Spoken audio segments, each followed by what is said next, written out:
মানুষের জীবনটা একটা বইয়ের মতো। বইয়ের যেরকম পরের পাতায় কী আছে না পড়লে বোঝা যায় না, সেরকম মানুষের জীবনেও সময় না আসলে বোঝা যায় না যে কী আছে, কী হবে। একদম মানুষের জীবনটা বইয়ের মতো। তাই খারাপ সময় ভালো সময় সব কিছুই জীবনে আসা প্রয়োজন। মুখ দেখে নয়, ব্যবহার দেখে মানুষ চিনুন। কারণ চিনি আর লবণের রং দেখতে এক হলেও স্বাদ কিন্তু আলাদা। তোমার আচার আচরণ, সুচিন্তা, ব্যবহারই প্রমাণ করবে প্রকৃত স্মার্টনেস। শুধু দামি দামি ব্র্যান্ডের জামা কাপড় পরলেই স্মার্ট হওয়া যায় না। একটা সময় বয়সের সাথে সাথে সব কীরকম পাল্টে যায় না। একটা সময় কত জেদ করতাম, আর এখন ধৈর্য ছাড়া কিছুই নেই। হয়তো এটা সবার ক্ষেত্রেই হয় সময়ের সাথে সাথে। সব থেকে সুন্দর প্রতিশোধ হলো কারো প্রতি কোনো ক্ষোভ, ঘৃণা, অপবাদ, অভিযোগ না রেখে তাদের ভুলে যাওয়া। মানুষ প্রয়োজন মেটাতে যতটা প্রশংসা করে, আর প্রয়োজন ফুরিয়ে গেলে ঠিক ততটাই বদনাম করে।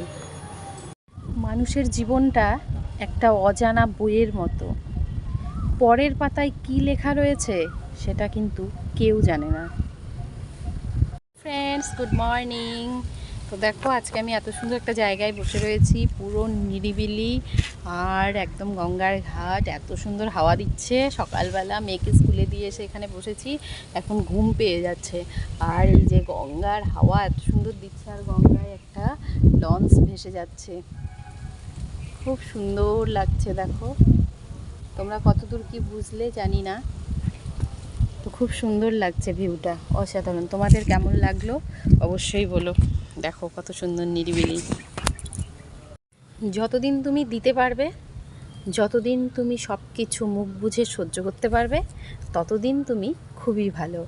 আর যখন তুমি কিছু দিতে পারবে না এবং কি মুখ বুঝে কিছু সহ্যও করবে না, তখন তোমার থেকে খারাপ আর কেউ নেই।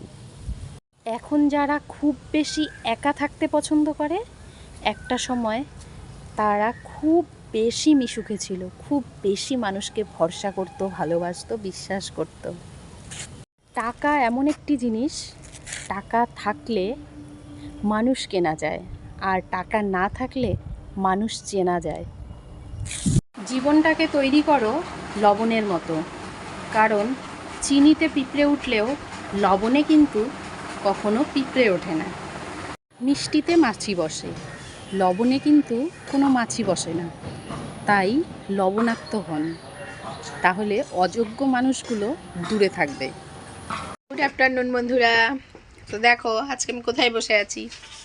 তো এই যে মা রান্না করছে দেখো উনুনে, আর এটা আমাদের এই কাঠকুঠোর রান্না করা হয় এই ঘরে। আর এই দেখো আমার হাতে কি, এক থালা পুঁটি মাছ ভাজা। তো বাবা নদীর থেকে মাছগুলো ধরে এনেছে, আর মা ভেজে দিয়েছে, বলছে যতগুলো পারিস খা। তো আমরা তো পুঁটি মাছ এখন চোখেই দেখি না। এই দেখো পুঁটি মাছগুলো, আমি আর রাই এখন কিছুটা নিয়ে বসে বসে খাবো। অনেক দিন পর পুঁটি মাছ খাচ্ছি, কি দারুণ টেস্ট।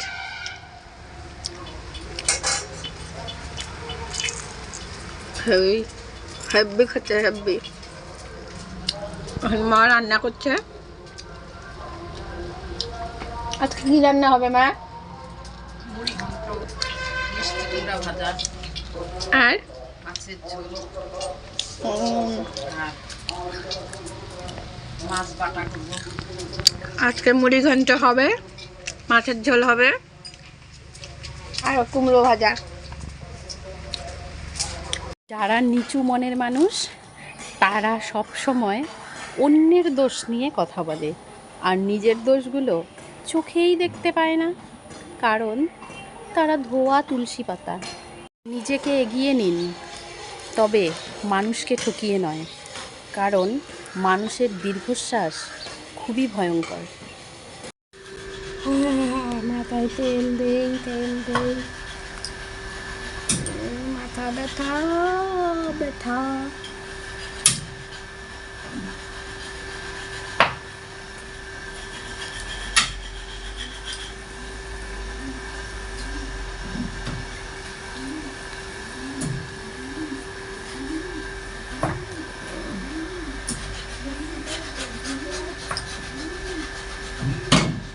গুড ইভিনিং ফ্রেন্ডস, এই দেখো আমি সিঙ্গারা খাচ্ছি। এটা আমাদের কোচবিহারের সম্রাটের সিঙ্গারা, ভীষণ সুন্দর আর নামকরা। কোচবিহারে কেউ যদি ঘুরতে আসো অবশ্যই কিন্তু সম্রাটের সিঙ্গারা খাবে।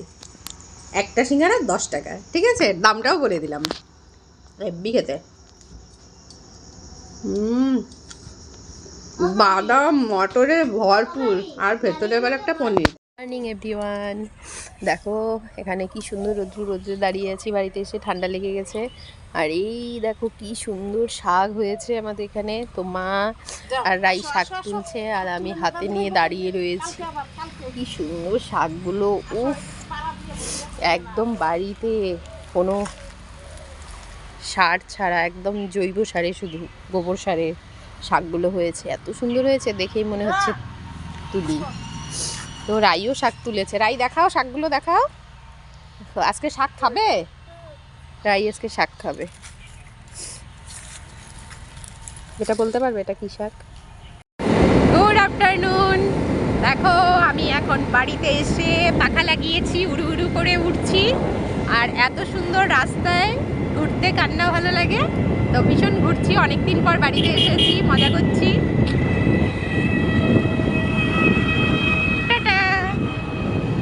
লিস্টে একদম মরার মতো পড়ে থাকবেন না, মাঝে মাঝে পোস্টে রিয়াক্ট দিয়ে নিজেকে জীবিত প্রমাণ করুন।